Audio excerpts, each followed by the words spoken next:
तो जो हमारा पर्यावरण होता है, पर्यावरण कुल मिला-जुला के इच्छा अभी हम लोगों ने बात किया था कि हमारा पर्यावरण जो है क्या बोलते हैं, जैविक और अजैविक घटक से मिलकर बना हुआ है। चलिए, दूसरा आप और इसको दूसरे एंगल से समझ लीजिए। हमारा जो पर्यावरण होता है, वो स्थल मंडल, जीव मंडल, जल मंडल और वायुमंडल के आपसी अंतर संबंध से स्थापित होता है।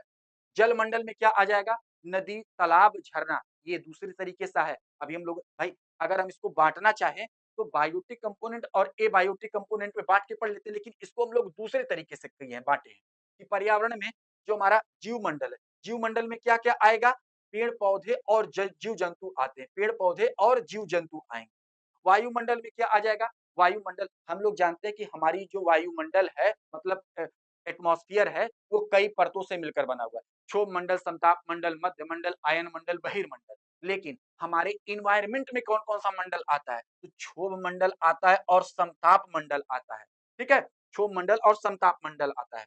जल मंडल में जितने भी नदी, तालाब, झरना है, ये सब किसमें आएँगे? एबायोटिक कंपोनेंट में आएँगे। उसके बाद से स्थल मंडल में पर्वत, पठार, मैदान ये सब किसमें आ जाएँगे? स्थल मंडल में आ जाएँगे।